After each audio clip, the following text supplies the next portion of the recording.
Hola a todos, bienvenidos a nuestro culto dominical. Muchas gracias por acompañarnos aquí por la transmisión, tanto en Facebook como YouTube. Nos agrada mucho que están acompañándonos. Hoy vamos a comenzar con un salmo. Nuestro hermano Juan Pablo Oviedo va a leernos el salmo el día de hoy. Vamos a estar en Salmo capítulo 8.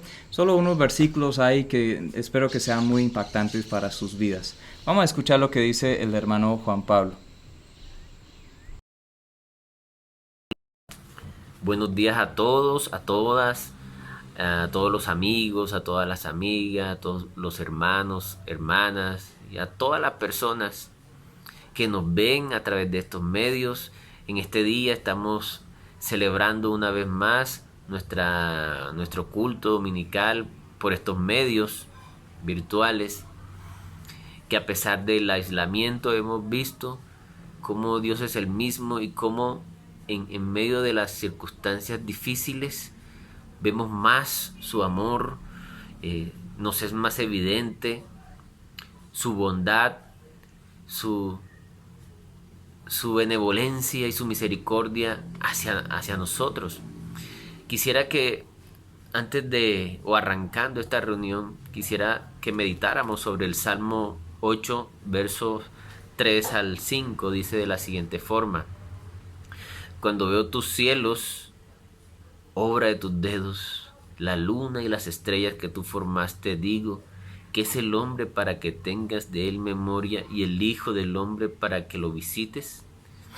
Le has hecho poco menor que los ángeles y lo coronaste de gloria y de honra. Qué interesante vemos cómo la palabra en esta expresión del salmista, ¿quién es el hombre para que tengas de él memoria? Este salmista observó los cielos, miró toda la creación, toda la grandeza de Dios y pudo concluir que delante de tanta majestad, de tanta belleza, de tanta grandeza, somos insignificantes delante de Dios, ¿verdad? Sin embargo, el Señor eh, nos da todo a nosotros, tiene misericordia, se acuerda de los seres humanos y lo hemos visto muy palpablemente, ha sido muy evidente durante esta cuarentena la bondad de Dios en medio de una crisis, ¿sí? ¿Cómo es evidente que Dios es el que sostiene a la humanidad? Su misericordia, su amor. Eh, Cuando comparamos al hombre delante de Dios podemos ver eso, pero cuando comparamos también la condición pecaminosa del ser humano frente a la bondad, la misericordia, la gracia de Dios, la santidad de Dios, aún nos aterramos más, ¿verdad? Nos sorprendemos más. Y muchas veces le echamos la culpa al Señor, muchas veces nos preguntamos por qué esto, por qué lo otro, sabiendo que son consecuencia de los pecados de la humanidad. Pero aún así, el Señor se acuerda de nosotros. Quisiera que pensáramos, reflexionáramos en esto, que no merecemos nada del Señor, no merecemos nada, pero aún así Él nos lo da todo. Quisiera que oráramos para abrir esta reunión, que sea el Espíritu Santo a través de su palabra, eh, llenándonos, eh, enseñándonos, acercándonos más a Él, bendiciéndonos.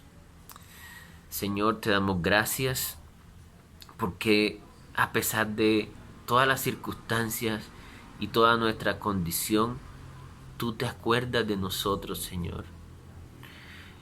Nos tienes, Señor, en tu memoria, en tu vista, en tu mano, Señor. Te pedimos, Señor, que en esta reunión podamos aprender más de tu palabra, podamos acercarnos más a ti, Señor.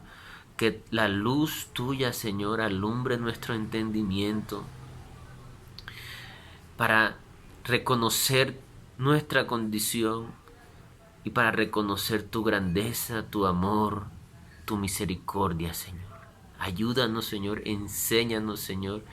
Trae paz, trae gozo, trae amor a todos nuestros corazones a través de tu palabra. En el nombre de Jesús. Amén. Gloria a Dios por esa palabra. Gracias, hermano Juan Pablo. Nosotros vamos a continuar aquí con unas canciones. Vamos a comenzar con esta canción que se llama Cuán grande es Él. Si ustedes la conocen, cántenla conmigo, busquen a toda la familia. Vamos a cantar juntos. Yo sé que a veces se siente raro cantando ahí desde el sofá o desde la mesa, desde donde quiera que estén, desde la pieza, el cuarto. Pero vamos a cantar alabanzas a nuestro Dios. Cuán grande es Él.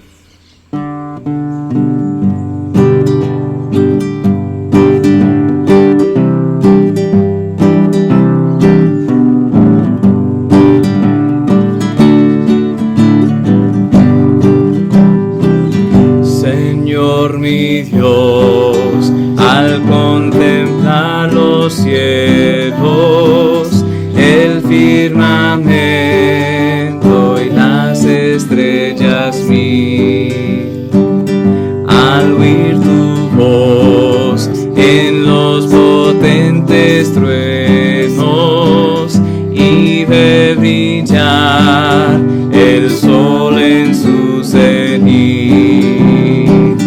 Mi corazón entona la canción,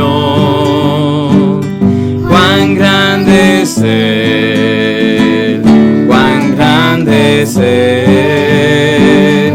Mi corazón entona la canción, cuán grande es Él, cuán grande es Él. Cuando recuerdo del amor divino que desde el cielo al Salvador envió, aquel Jesús que por salvarme vino y en una cruz sufrió y por mí murió. Mi corazón entona la canción,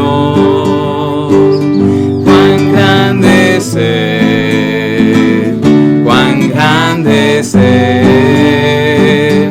Mi corazón entona la canción, cuán grande es Él, cuán grande es Él. El Señor me llame a su presencia, al dulce hogar, al cielo de esplendor. Le adoraré cantando la grandeza de su poder y su infinito amor. Mi corazón entona la canción, cuán grande es Él, cuán grande es Él. Mi corazón entona la canción, cuán grande es Él, cuán grande es Él. Mi corazón entona la canción, cuán grande es Él, cuán grande es Él.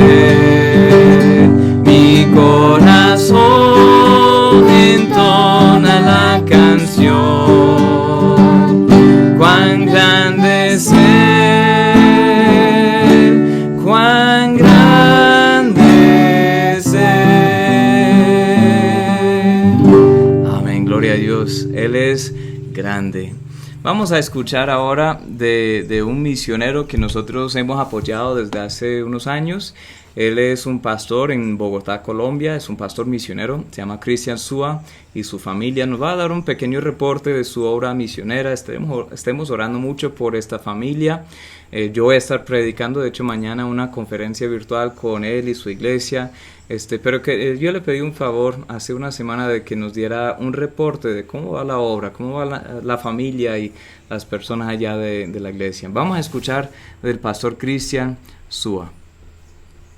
Bendiga, queridos hermanos, muy buenos días. Somos la familia Súa Figueroa y queremos enviar este saludo especial a la querida Iglesia Bíblica Bautista del Faro, su pastor Vance. Qué bendición, hermanos, poder a través de este medio saludarles. Bueno, vamos a presentarnos. Mi nombre es Cristian Súa, él es Cristian Mateo, Camila Naomi y mi esposa Cintia Figueroa. Hola. Somos la familia, ¿verdad?, que está trabajando aquí en la ciudad de Bogotá. Y estamos muy agradecidos, hermano, por sus oraciones, sus apoyo fiel, que sin duda marcan la diferencia en nuestro ministerio. Estamos, hermano, plantando la Iglesia Bíblica Bautista Gracia y Paz. Anhelamos, hermano, poder seguir predicando la palabra de Dios, poder seguir, hermano, edificando al creyente también. Y bueno, estamos haciendo el trabajo como podemos a través de redes, ¿verdad?, en esta cuarentena, pero siempre, hermanos, expectantes de lo que Dios puede hacer a través de la cuarentena y después de la misma.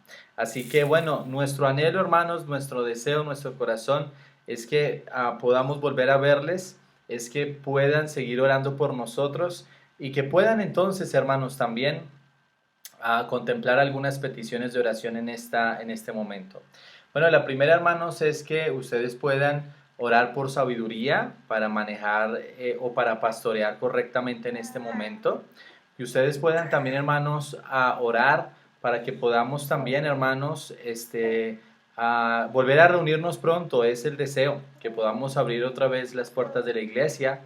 Y lo tercero, hermano, es que esta cuarentena resulte en almas salvas. Que resulte, hermano, en que muchas personas vengan al conocimiento de la verdad.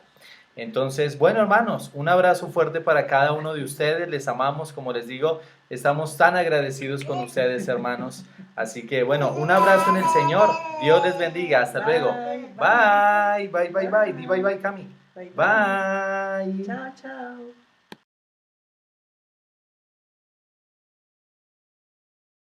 Gloria a Dios por esa obra allá en Bogotá, Colombia. Estaremos orando mucho por el pastor Cristian Súa y también los otros misioneros y pastores que nosotros como iglesia apoyamos.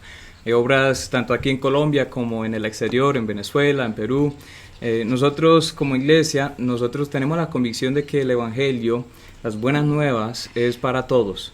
Nosotros queremos hacer nuestra parte aquí en Colombia y por las redes, ahí alcanzando al mundo por el internet, pero también queremos apoyar a otros ministros fieles que están haciendo la labor de misionero, de pastor, que sean de sana doctrina y las mismas convicciones. Entonces nosotros como iglesia fielmente cada mes estamos apoyando a estas familias. Gracias gracias a los miembros del Faro que han sido fieles con sus ofrendas. Ustedes saben que nosotros nunca torcemos los brazos de la gente para dar, pero es un privilegio para nosotros poder participar de esta obra. Vamos a continuar cantando esta canción ahora que sigue, se llama Cuando vi yo al Señor. Y realmente cuando vemos al Señor, eso lo cambia todo, eso cambia nuestras vidas. Entonces vamos a entonar a Él.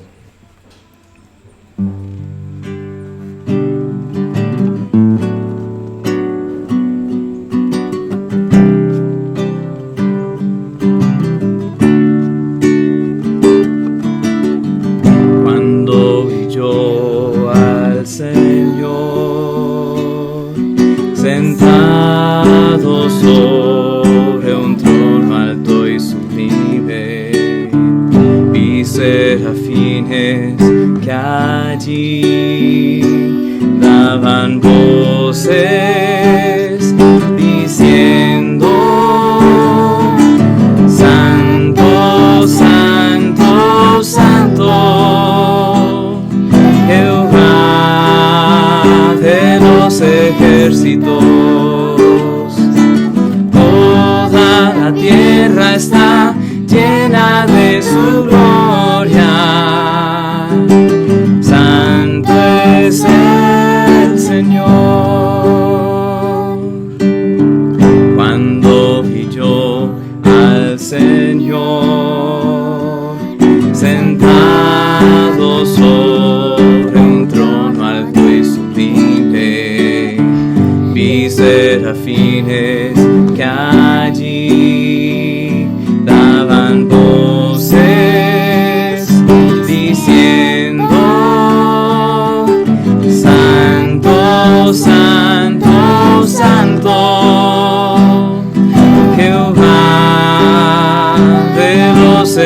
ejércitos. Toda la tierra está llena de su gloria. Santo es el Señor. Santo, santo, santo, Jehová de los ejércitos. Toda la tierra está llena de su gloria. Santo es el Señor. Toda la tierra está llena de su gloria. Santo es el Señor. Amén, gloria a Dios.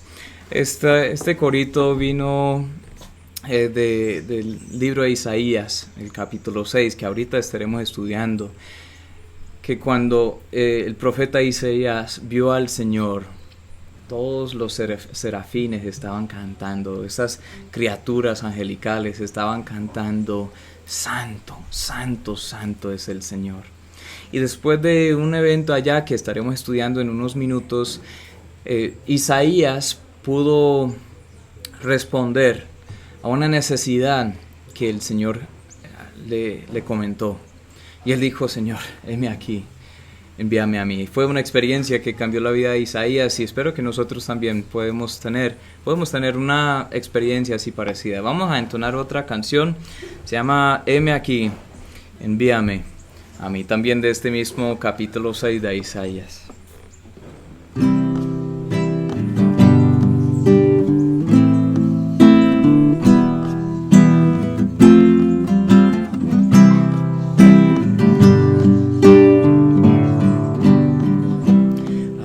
Es mucha, hay gran necesidad y pocos obreros al campo van. Hoy muchos se pierden, viven sin dirección, vagan como ovejas sin pastor.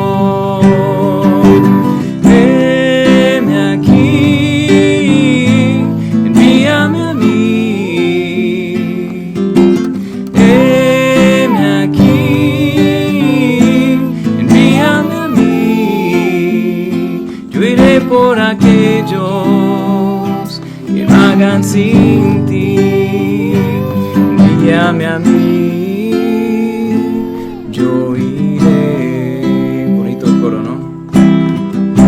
La mies es mucha, hay gran necesidad y pocos obreros al campo van.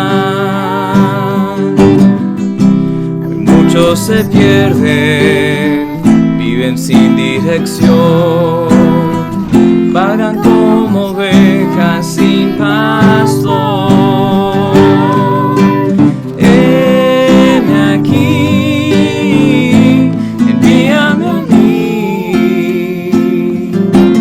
Heme aquí, envíame a mí. Yo iré por aquellos que vagan sin ti, envíame a mí,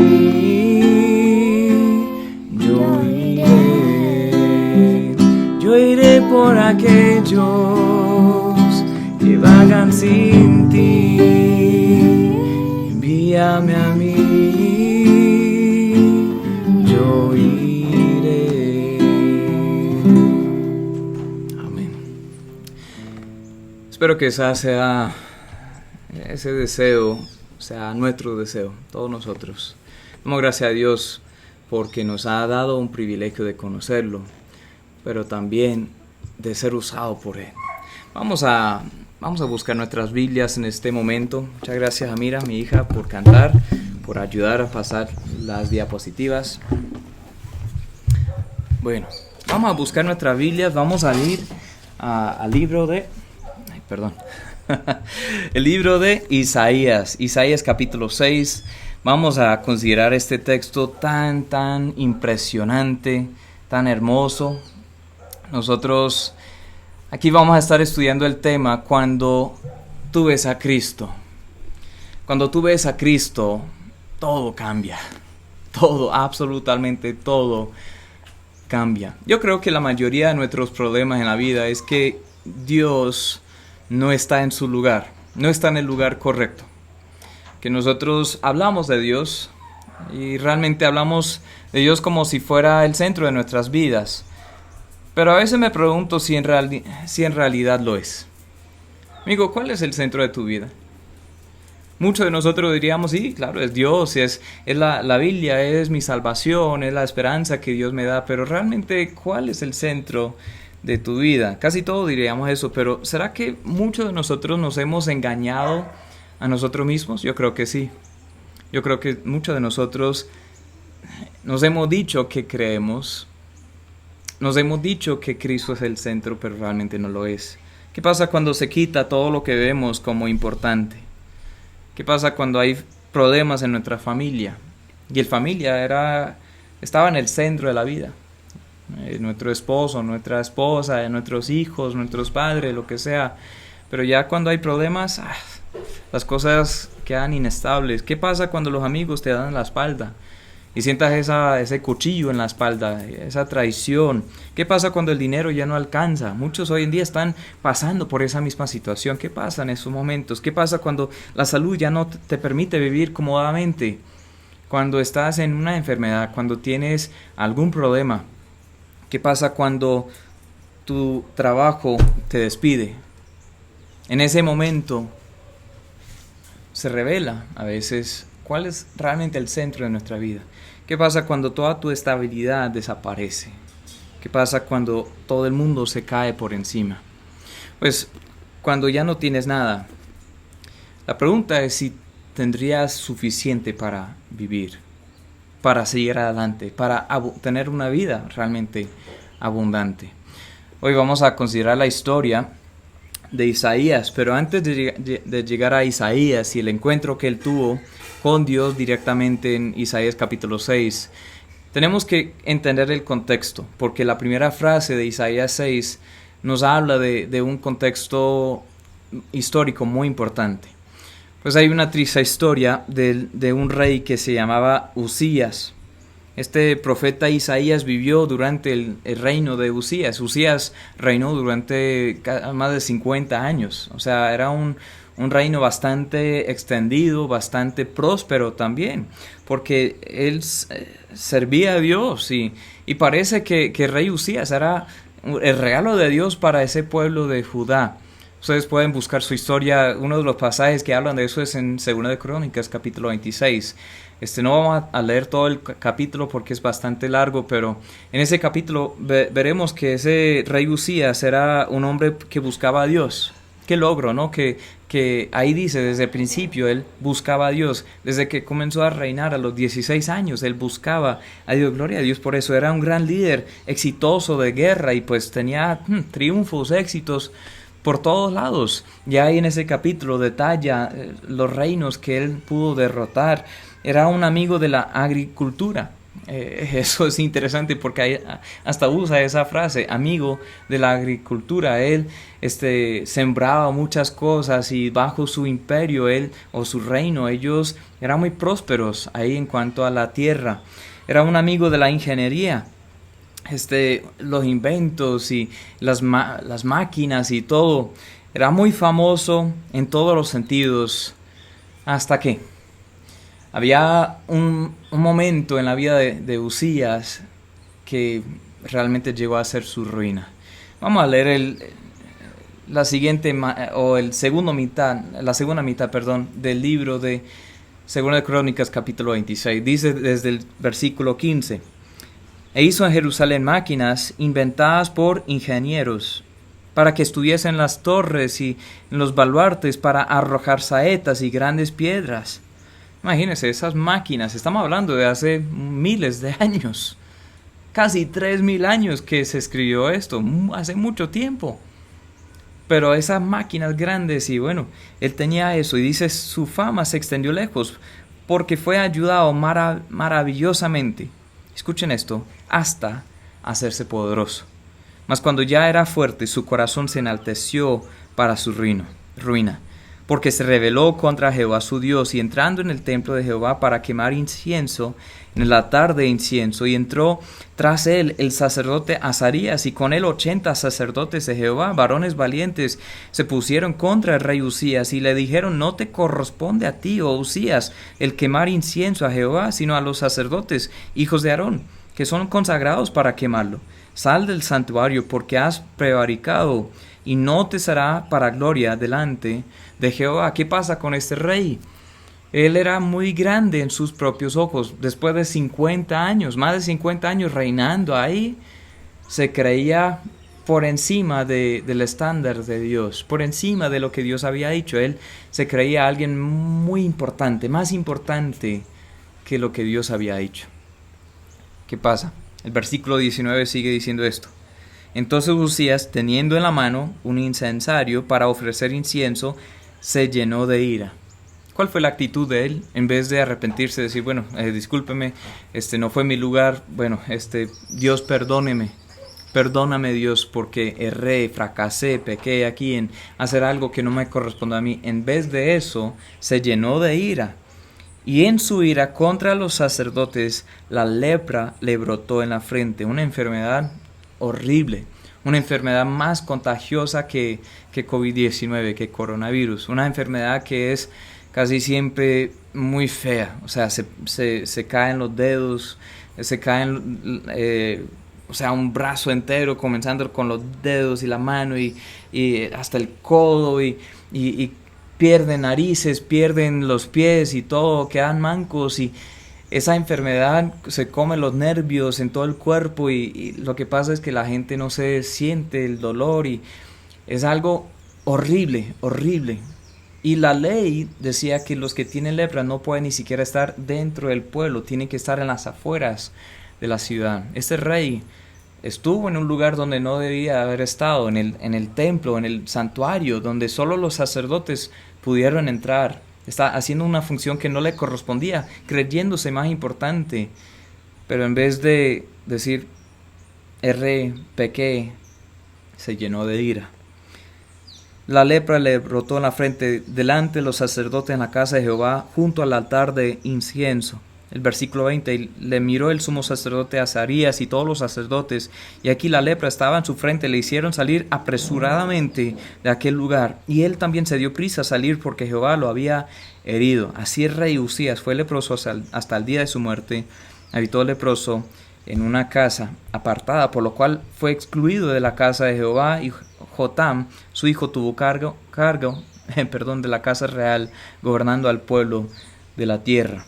Ahora este rey Usías llegó el momento en que él se creía grande e importante, presumía cargos espirituales que no le correspondían a él. Ahora cuando el rey Usías falleció, Isaías el profeta cayó en una crisis. ¿Ahora qué? Porque ¿qué pasa? A veces, es más, los líderes religiosos ponemos la esperanza en algo aparte de Dios, en alguien aparte de Dios. Y aunque decimos, sí, confiamos en Dios, Dios es el centro de todo, nosotros realmente esperamos en otras cosas, pero cuando se quitan esas cosas, estamos en tiempos de crisis. Ahí se encontraba Isaías. Dios le dio a Isaías en ese momento una visión celestial. Él necesitaba esa visión en ese momento. Nosotros también necesitamos ver lo que vio Isaías para que nosotros pudiésemos ver ahora, que podamos ver ahora mismo en algún sentido lo que vio Isaías, porque le cambió totalmente la vida. Hoy hablaremos sobre cuando tu fe o cuando tú ves a Cristo. Cuando tú ves a Cristo, todo cambia. Vamos a leer ahora Isaías capítulo 6, versículo 1 hasta el versículo 8. Isaías 6, versículo 1 hasta el versículo 8. En el año que murió el rey Usías, vi yo al Señor. ¿Escucharon eso? En el año que murió el rey Usías, en quien esperábamos, este líder político que nos iba a ayudar bastante a salir adelante, pero cuando él murió, vi yo al Señor. sentado sobre un trono alto y sublime, y sus faldas llenaban el templo. Por encima de él había serafines. Cada uno tenía 6 alas, y con 2 cubrían sus rostros, con 2 cubrían sus pies, con 2 volaban. Y el uno al otro daba voces diciendo: Santo, Santo, Santo, Jehová de los ejércitos, toda la tierra está llena de su gloria. Y los quiciales de las puertas se estremecieron con la voz del que clamaba, y la casa se llenó de humo. Entonces dije: ¡ay de mí que soy muerto, porque siendo hombre inmundo de labios, y habitando en medio de un pueblo que tiene labios inmundos, han visto mis ojos al Rey, Jehová de los ejércitos! En el 6 dice: y voló hacia mí uno de los serafines, teniendo en su mano un carbón encendido tomado del altar con unas tenazas, y tocando con él sobre mi boca, dijo: he aquí, que esto tocó tus labios, y es quitada tu culpa, y limpio tu pecado. Después oí la voz del Señor que decía: ¿a quién enviaré? ¿Y quién irá por nosotros? Entonces respondí yo: heme aquí, envíame a mí. Heme aquí, envíame a mí. Hermanos, yo no sé dónde se encuentran el día de hoy, pero como dije al principio, yo creo que la raíz de todos nuestros problemas están en el hecho de que no hemos visto correctamente a Cristo. Dios no está en su lugar correcto en nuestras vidas. Por eso tenemos un montón de problemas personales, tenemos esa ansiedad, tenemos esa preocupación, tenemos temor de todo menos de Dios, porque Dios no está en su lugar. Isaías estuvo en un tiempo de crisis, pero cuando vio al Señor, todo cambió. Amén. Vamos a considerar algunas cosas el día de hoy. ¿Qué pasa cuando nosotros vemos a Cristo? Primeramente, la convicción viene sobre ti. La convicción viene sobre ti. Dice en el versículo 5 más que todo, después de que haya visto al Señor sentado ahí en ese trono, después de que vio que la tierra está llena de su gloria, y los ángeles los seres angelicales estaban diciendo: Santo, Santo, Santo es el Señor. Se dio cuenta de la santidad de Dios, y se dio cuenta de que Él no es tan santo. Él se dio cuenta de que era un hombre inmundo, impuro, un hombre pecaminoso. Vino esa convicción sobre él. Algo interesante aquí, porque en todo el libro de Isaías, estamos ahora en el capítulo 6, pero en los capítulos anteriores, Isaías ya había estado pronunciando ayes sobre todos los demás. Varias veces se repite esa frase: ay de este, ay de aquello, ay de este, ay del otro. Vamos a leer alguno de eso. Isaías 3:9 dice: la apariencia de su rostro testifica contra ellos, porque como Sodoma publican su pecado, no lo disimulan. Ay del alma de ellos, porque amontaron mal para sí. Dice ahí en Isaías 3:11: ay del impío, mal le irá, porque según las obras de sus manos les será pagado. En 5:8 dice: ay de los que juntan casa a casa, añaden heredad a heredad, hasta ocuparlo todo. ¿Habitaréis vosotros solo en medio de la tierra? Versículo 11: ay de los que se levantan de mañana para seguir la embriaguez, que se están hasta la noche, hasta que el vino los enciende. En el versículo 18: ay de los que traen la iniquidad con cuerdas de vanidad, el pecado como con yundas de carreta. Versículo 20: ay de los que a lo malo dicen bueno, a lo bueno malo, y que hacen de la luz tinieblas, de la tiniebla luz, que ponen lo amargo por dulce, lo dulce por amargo. Versículo 21: ay de los sabios en sus propios ojos, de los que son prudentes delante de sí mismos. Versículo 22: ay de los que son valientes para beber vino, y hombres fuertes para mezclar bebida. ¿Qué estaba haciendo aquí Isaías? Isaías simplemente estaba diciendo: ay de estos, ay de aquellos, ay de todos. ¿Por qué? Ellos tienen problemas. Una preguntita: ¿era cierto lo que decía Isaías? Sí, porque era palabra de Jehová. Dios le envió esta palabra para hablar contra los hijos de Israel y de otras naciones. Ay de estos, ay de aquellos, ay de los impíos, ay de los pecadores, ay de los sabios en sus propios ojos, ay de todos. Pero ¿qué pasó cuando Isaías le vio a Cristo exaltado ahí en su trono? Dijo, ay de mí, ay de mí. Esa perspectiva siempre va a suceder, va a cambiar. Cuando nosotros le vemos a Cristo en su lugar, diremos, ay de mí. Viene una profunda convicción. Sabemos que este es Cristo en el trono porque el apóstol Juan lo dijo, lo aclaró en Juan 12:41. Y dice, Isaías dijo esto cuando vio su gloria y habló acerca de él. El contexto es Cristo. Cuando Isaías vio a ese Señor exaltado, sentado en el trono, era Cristo mismo. Él no sabía exactamente cómo iba a ser el Cristo. Isaías profetizó mucho sobre el Mesías venidero. De hecho, dicen algunos que Isaías, ese libro profético, es como el quinto evangelio, porque aunque fue escrito más de 700 años antes de Cristo, ese libro habla un montón sobre Cristo, cómo iba a nacer, en dónde iba a nacer, cómo iba a ser su vida, cómo iba a ser su muerte, cómo iba a cargar en sí los pecados de todos. Pero en este momento, prácticamente el comienzo de un avivamiento personal en la vida de Isaías es que le vio a Cristo, le trajo convicción. La convicción viene sobre ti cuando tú ves a Cristo. Te pregunto, ¿has echado un vistazo a la santidad de Dios? Aquí en el texto y por toda la Biblia vemos que los seres angelicales le clamaban santo, santo, santo. Quiero que lo pienses un poco, santo, santo, santo. ¿Por qué lo dijo 3 veces? Pues ahí en esos tiempos no había una forma para colocar negrita o subrayar o expandir un poco el tamaño del texto. Entonces lo que ellos hacían para énfasis era repetir algo. Y cuando se repetía 3 veces algo era sumamente importante.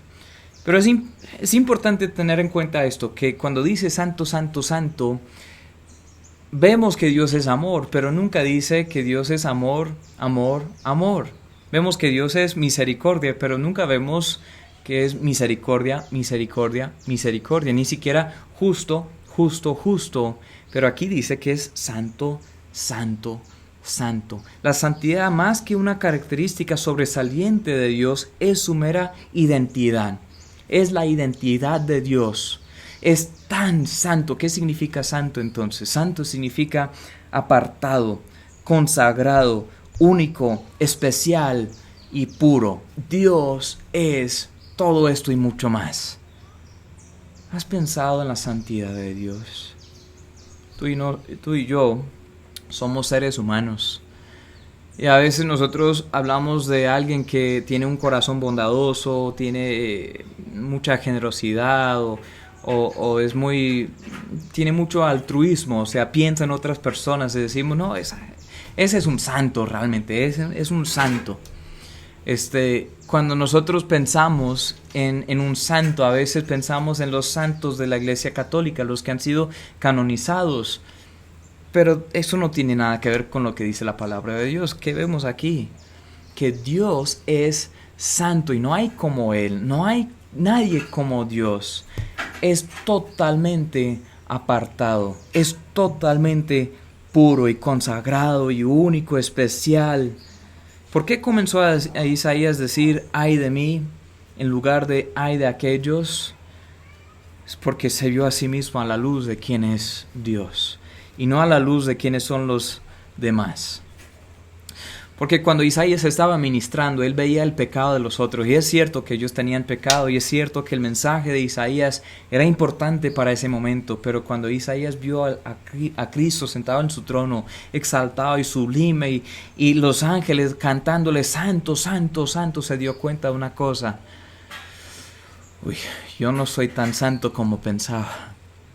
¿Será que muchos de nosotros nos hemos puesto en lugar de juzgar a los demás sin realmente tener una convicción personal de quiénes somos nosotros, del pecado personal? Si realmente viéramos al que es santo, santo, santo, produciría muchísima convicción en nosotros, porque nosotros no somos santos así como Él es santo. Aquí en Florida Blanca, Santander, en el área metropolitana de Bucaramanga, hay una estatua que levantaron hace unos años que se llama El Santísimo. es una figura de lo que debería ser Cristo, y él tiene sus manos extendidas ahí sobre la ciudad.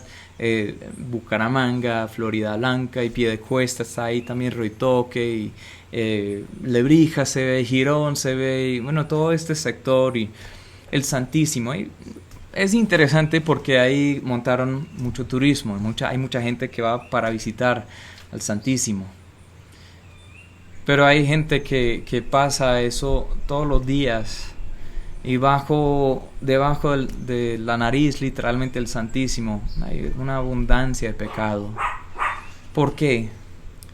Porque realmente no es nada para nosotros la santidad de Dios. No es nada para nosotros entender que Él es totalmente puro. Nosotros nos creemos buenas personas. ¿Y tú? ¿Te crees una buena persona? ¿Usas la ley de Dios para justificarte o para entender tu necesidad de Él? ¿Cómo ves a todos los demás? Nos hemos convertido en los fariseos del siglo XXI porque podemos ver fácilmente los errores, los pecados, las falencias de los demás, pero la solución es ver plenamente a Cristo, porque en ese momento llega una convicción plena sobre nosotros. Ha venido sobre ti una convicción profunda de tu iniquidad a la luz de la santidad de Dios. Yo te invito a hacer un estudio personal. En este tiempo que muchos están en casa, muchos están buscando en qué ocuparse, muchos están trabajando en la casa, estudiando desde casa y otros están allá afuera. Pero quiero retar a todos a hacer un estudio sobre la santidad de Dios, porque eso cambiará tu vida. Así pasó con Isaías. Dice, cuando yo vi al Señor, santo, santo, santo, dije, ay de mí. Entonces viene primeramente convicción sobre ti. La segunda cosa que viene es la confesión. La convicción produce una confesión que viene de ti. La convicción que viene sobre ti y la confesión que viene de ti. Cuando tú tienes esa convicción en tu corazón de que, bueno, Dios es santo y yo no lo soy, entonces ahí lo natural, el siguiente paso es confesar tu debilidad. Eso es lo que dice el versículo 5. Dice, entonces dije, ay de mí que soy muerto, porque siendo hombre inmundo de labios, habitando en medio de pueblo que tiene labios inmundos, han visto mis ojos al Rey Jehová de los ejércitos. Él especifica cuál es su pecado. Dice que mis labios han sido inmundos, que algo que había hablado era incorrecto, era pecaminoso. No solo confesó los pecados de su pueblo, aunque aquí lo hace, él confesó sus propios pecados. Esa confesión viene de ti. Isaías comenzó a reconocer su propia necesidad de Dios y su indignidad de estar ante su presencia. Dice que cayó como muerto. Soy hombre muerto. ¿Saben qué? El apóstol Juan dijo casi lo mismo cuando vio a Dios exaltado en su trono en la visión de Apocalipsis. Ustedes pueden ver esa visión en Apocalipsis 4 y 5 y realmente a lo largo de ese libro, que cuando ve al Señor, el capítulo 1 también lo dice, cae como muerto. Porque es algo que llama tanto la atención de nuestra necesidad, indignidad de estar en su presencia, pero lo natural es proceder a la confesión. Ninguno de nosotros hemos llegado a ver honestamente la ley de Dios. No debería producir en nosotros una forma de jactancia, pero muchos ven la ley de Dios como eso. Dicen, bueno, yo creo que soy básicamente una buena persona y yo veo el estándar de Dios y yo me veo como una buena persona. Yo no he matado físicamente a nadie, yo he estado con mi esposa solamente y he sido fiel, he trabajado honestamente en lo más que he podido y bueno, he intentado ser un buen ciudadano pero el problema es que la ley de Dios no sirve para justificarnos, sino para condenarnos y para llevarnos al arrepentimiento, a la confesión genuina y verdadera. Eso es lo que dice en Romanos 7, 12 al 13. Dice, de manera que la ley a la verdad es santa, el mandamiento es santo y justo y bueno. Luego lo que es bueno vino a ser muerte para mí. En ninguna manera, sino que el pecado, para mostrarse pecado, produjo en mí la muerte por medio de lo que es bueno, a fin de que por el mandamiento el pecado llegase a ser sobremanera pecaminoso. para que el pecado llegase a ser sobremanera pecaminoso? Esa es la pregunta. ¿Tu pecado es sobremanera pecaminoso para ti o no? Si tú no tienes esa convicción que te lleva a la confesión continua y verdadera, no has realmente visto a Cristo. Cuando tú ves a Cristo, la convicción vendrá sobre ti y la confesión vendrá de ti. Tú tendrás que confesar tu necesidad del Señor. Pablo siempre hacía esto, siempre aludía a su indignidad de recibir la gracia de Dios. Él dijo en 1 Timoteo 1 que la ley no fue dada para el bueno, el justo, sino para todos estos pecadores. Hay una lista ahí y dice que gracias sean dadas a Dios que vino a salvar a los pecadores, de los cuales yo soy el primero. Él se veía a sí mismo como el más vil pecador, pero por eso fue recibido a misericordia, porque vio su necesidad. Más a eso, vamos a hablar más sobre eso en un momento. Pero ¿cuándo fue la última vez que pasaste tiempo en confesión ante Dios? La confesión es buena. No solo es para los que necesitan ser salvos, es para el creyente. Que la vida cristiana es una vida de arrepentimiento y fe, y continúa siendo una vida de arrepentimiento y fe. Comienza por arrepentimiento y fe y continúa todos los días por arrepentimiento y fe. Dice en Juan, o primera de Juan 1, del 5 hasta el 10, este es el mensaje que hemos oído de Él y os anunciamos. Dios es luz, Él es perfecto, Él es santo, es otra forma de decir lo mismo. No hay ninguna tinieblas en Él. Si decimos que tenemos comunión con Él y andamos en tinieblas, mentimos y no practicamos la verdad. Pero si andamos en luz como Él está en luz, tenemos comunión unos con otros y la sangre de Jesucristo su Hijo nos limpia de todo pecado. Si decimos que no tenemos pecado, nos engañamos a nosotros mismos y la verdad no está en nosotros. Si confesamos nuestros pecados, Él es fiel y justo para perdonar nuestros pecados y limpiarnos de toda maldad. Si decimos que no hemos pecado, le hacemos a Él mentiroso y su palabra no está en nosotros. El siguiente versículo, en el capítulo 2:1. Hijitos míos, estas cosas os escribo para que no pequéis. Y si alguno hubiere pecado, abogado tenemos para con el Padre, a Jesucristo el justo. ¿Ustedes pueden ver eso? Ese de un lado y otro, y un lado y otro, y un lado y otro, que dice que no debemos pecar. Pero no podemos decir que no tenemos pecado. Que debemos proceder al arrepentimiento, a la confesión, confesar nuestros pecados, y Él es fiel y justo para perdonar nuestros pecados. Y no debemos pecar, pero si hemos pecado tenemos un abogado. Gloria a Dios por eso, hermanos. Si tú has pensado de pronto que el momento de ser salvo, ya después de eso nunca más vas a pecar, estás errado, estás muy errado, estás en lo incorrecto, porque la Biblia misma dice eso. Primera de Juan fue escrito a creyentes y ahí muestra muchas pruebas para ver si realmente estamos en la fe. Al fin dice que estas cosas os he escrito a vosotros, los que creéis en el nombre de Hijo de Dios, para que sepáis que tenéis la vida eterna y para que creáis en el nombre de Hijo de Dios. O sea, debemos examinarnos para ver si realmente esas señales están en nosotros. Y una cosa es que no vamos a decir que no tenemos pecado, pero no vamos a vivir en ese pecado. No vamos a decir que sí, nunca más hemos vuelto a hacer algo errado, algo pecaminoso después de ser salvo, pero no. Es que todos los días hay que humillarnos, todos los días hay que examinarnos a la luz de la santidad de Dios y confesar nuestra necesidad de Él. Entonces, ¿cuál es la verdad que estamos aprendiendo hoy? Cuando tú ves a Cristo, la convicción viene sobre ti. Y luego la confesión viene de ti. Y una siguiente cosa, la consagración viene en ti. Dios comienza a hacer algo hermoso en nosotros. Dice otra vez en nuestro texto, Isaías 6 y 7, y voló hacia mí uno de los serafines, teniendo en su mano un carbón encendido y tomado del altar con unas tenazas. Tocando con él sobre mi boca, dijo, he aquí que esto tocó tus labios, y es quitada tu culpa, y limpio tu pecado. Imagínese eso. Un serafín, esos seres angelicales que tienen 6 alas, con dos volando y dos cubriendo el rostro, dos cubriendo los pies, diciendo santo, santo, santo. Era algo impresionante en ese momento. Pero uno se acercó, pero no solo el ángel, sino también un carbón encendido del altar.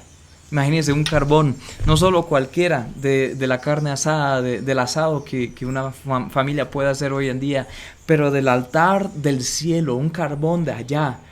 Y viene eso con ese ser angelical, con ese carbón encendido, y lo puso en los labios de Isaías. Dice aquí: esto tocó tus labios, es quitada tu culpa, limpio tu pecado. La consagración viene en ti. Al confesar tu pecado, Dios le limpió a Isaías. Y hace lo mismo con nosotros. Así es siempre. Él quiere perdonar, quiere limpiar, quiere consagrarte, pero nos toca primero confesar, tras haber tenido esa convicción profunda de nuestra necesidad de Él. Dice en Santiago 4, 7 al 10, someteos pues a Dios, resistid al diablo y huirá de vosotros. Acercaos a Dios, y Él se acercará a vosotros. Pecadores, limpiad las manos, vosotros los de doble ánimo, purificad vuestros corazones, afligidos y lamentad y llorad. Vuestra risa se convierta en lloro, vuestro gozo en tristeza. Humillaos delante del Señor, y Él os exaltará. Esto también fue escrito a creyentes.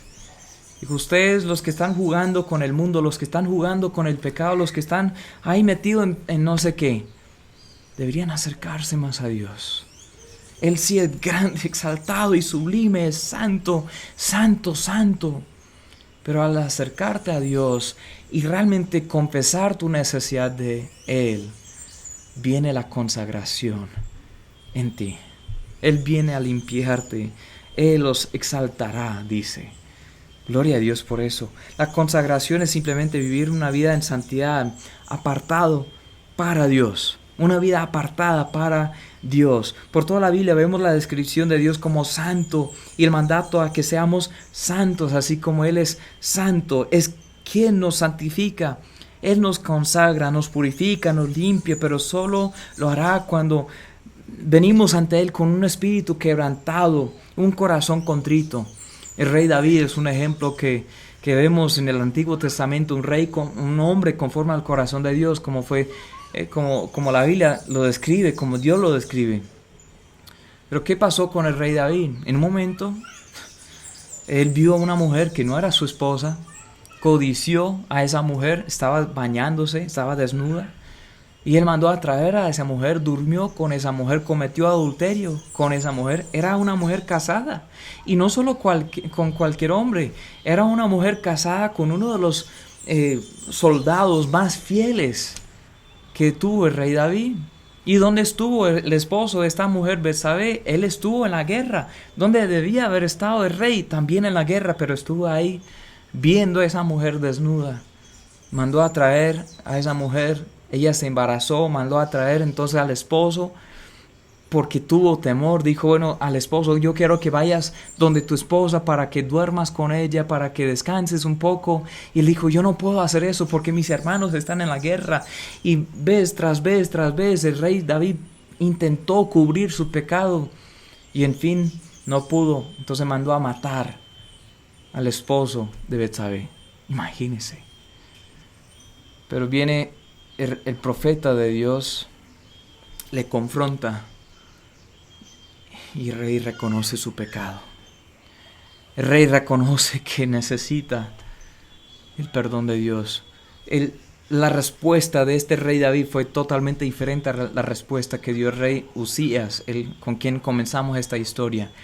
Vamos a leer un salmo que él escribió en este mismo momento. Dice en Salmo 51, versículo 1, ten piedad de mí, oh Dios, conforme a tu misericordia, conforme a la multitud de tus piedades, borra mis rebeliones.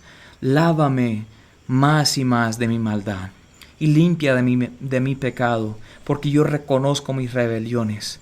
Mi pecado está siempre delante de mí. Contra ti solo he pecado y he hecho lo malo delante de tus ojos, para que seas reconocido justo en tu palabra y tenido por puro en tu juicio. Y aquí en maldad he sido formado, en pecado me concibió mi madre. Aquí tú amas la verdad en lo íntimo, en lo secreto me has hecho comprender sabiduría.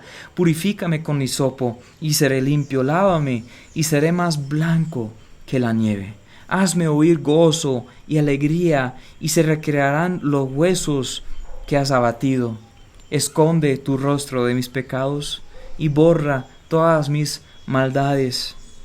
Crea en mí, oh Dios, un corazón limpio y renueva un espíritu recto dentro de mí. No me eches de delante de ti, no quites de mí tu Santo Espíritu.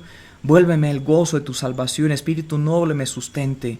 Entonces enseñaré a los transgresores tus caminos, y los pecadores se convertirán a ti. Líbrame de homicidios, oh Dios, Dios de mi salvación. Cantará mi lengua tu justicia. Señor, abre mis labios y publicará mi boca tu alabanza. Porque no quieres sacrificio, que yo lo daría. No quieres holocausto.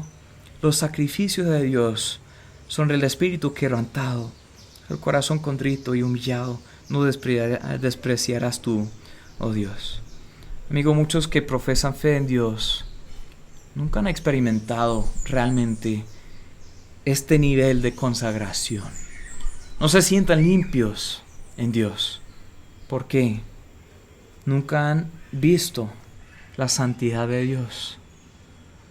Nunca han tenido esa convicción en su interior, en lo más profundo de su ser, de su iniquidad, su pecado, su transgresión a la luz de la santidad de Dios.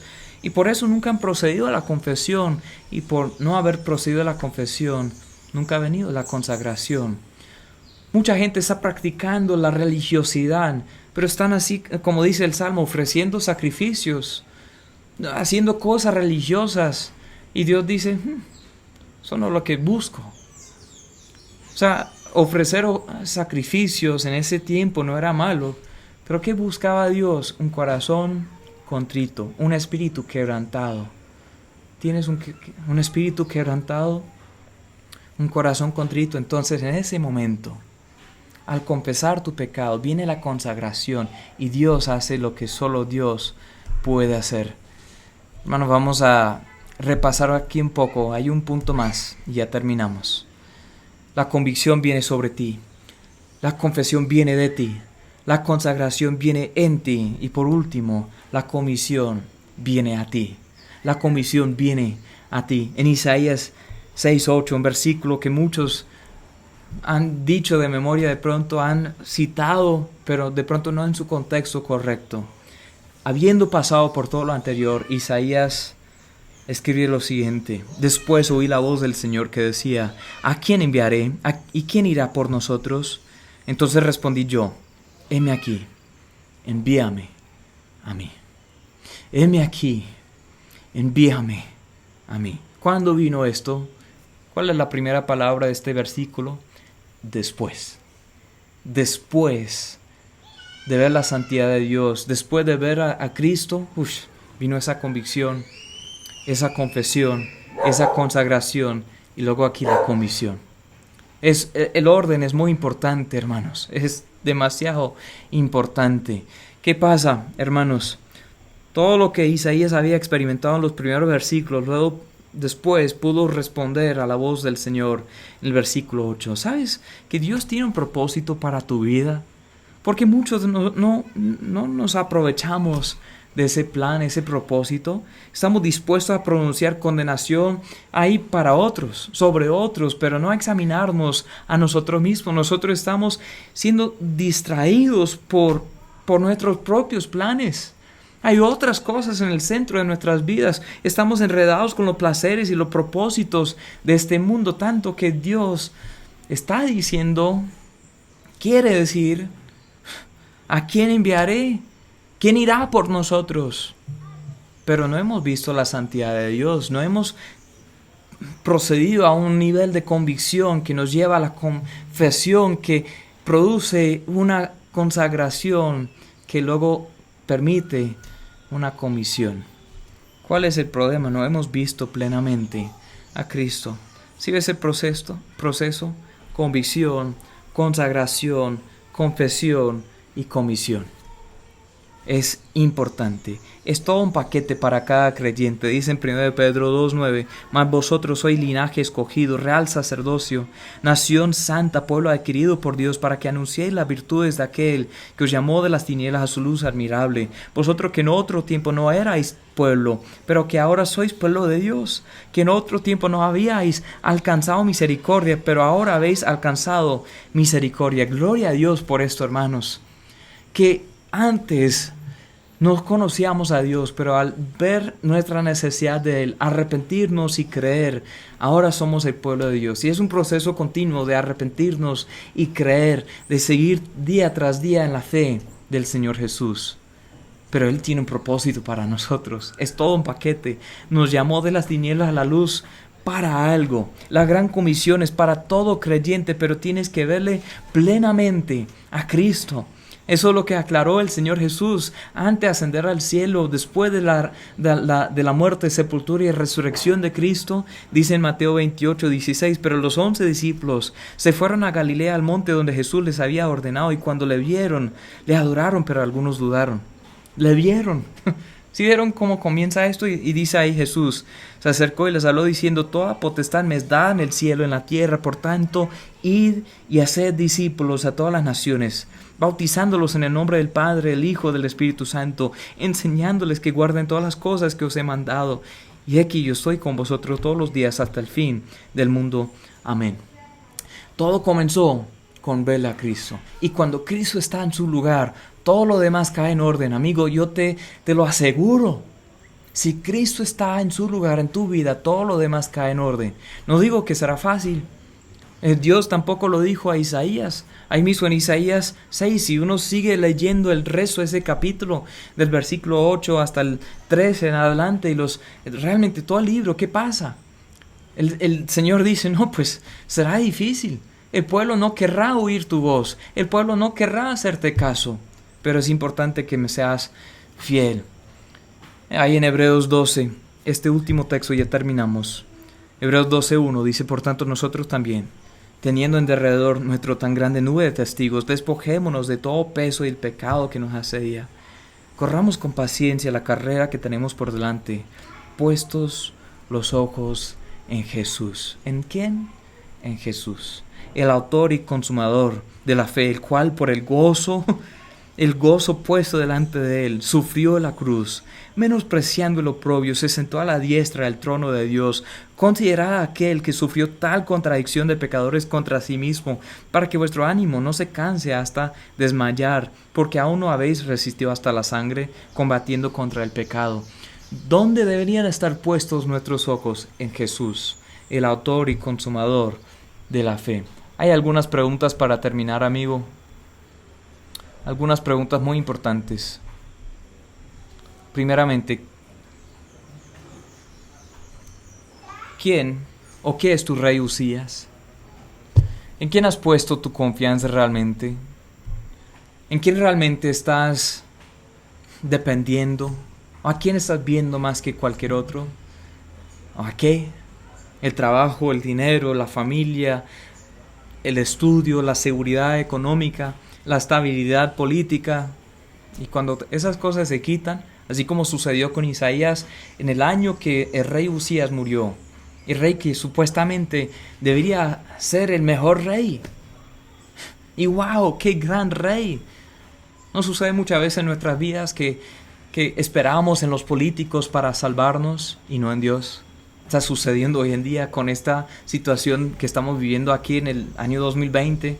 Aquí en abril del 2020 estamos esperando a los gobiernos para que nos den algo de sustento. Estamos pidiendo a los alcaldes, a los gobernadores, a los presidentes. Estamos viendo la economía nacional e internacional, esperando que algo se recupere de todo lo que se ha perdido. Y nosotros estamos esperando en un rey Usías.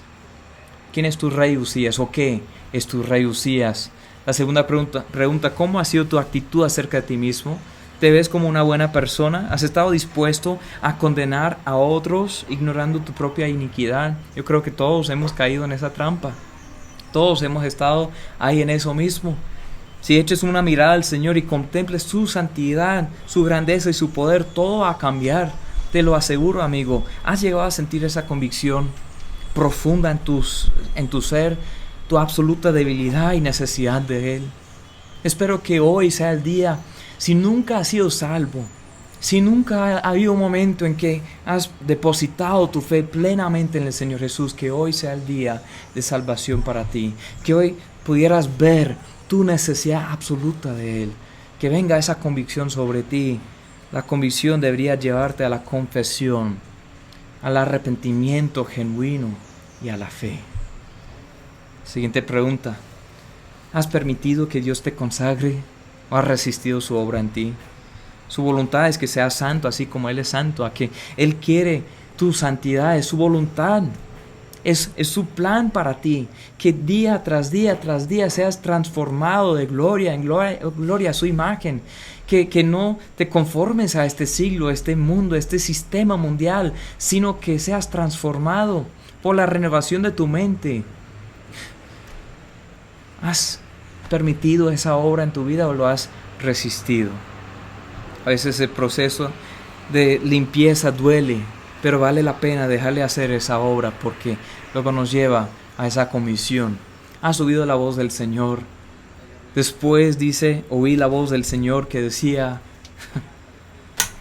¿a quién enviaré? ¿Quién irá por nosotros? ¿A quién enviaré? Y luego Isaías pudo decir, heme aquí, envíame a mí. ¿Cómo has respondido? De pronto Dios te ha estado llamando a una obra más allá de tu nivel de confort. Una obra difícil, una obra de pronto incómoda, una obra lejana. De pronto Dios ha estado haciendo un llamado en ti. Ya sabes que eres salvo, sabes que quién es tu Salvador y cuál es tu esperanza. Y has puesto tu fe en Cristo, el autor y consumador de la fe. Y Él te ha estado hablando y llamando y haciéndote entender que Él tiene un propósito para ti, pero le has dicho, no, es que Dios, yo tengo otros planes, yo quiero hacer esto, o mi familia tiene ciertas expectativas de mi vida, ellos quieren que yo sea un profesional y yo no puedo servirte, Señor, yo voy a decepcionar a mi familia si hago eso. ¿Quién es el centro de tu vida? O mi esposa, o mis hijos, o mis padres, o mis amigos, o el trabajo, o qué va a pasar con mi casa, mi carro, mi cuenta bancaria. ¿Quién es el centro de tu vida? ¿Has oído la voz del Señor y la comisión que te quiere dar? ¿Has respondido?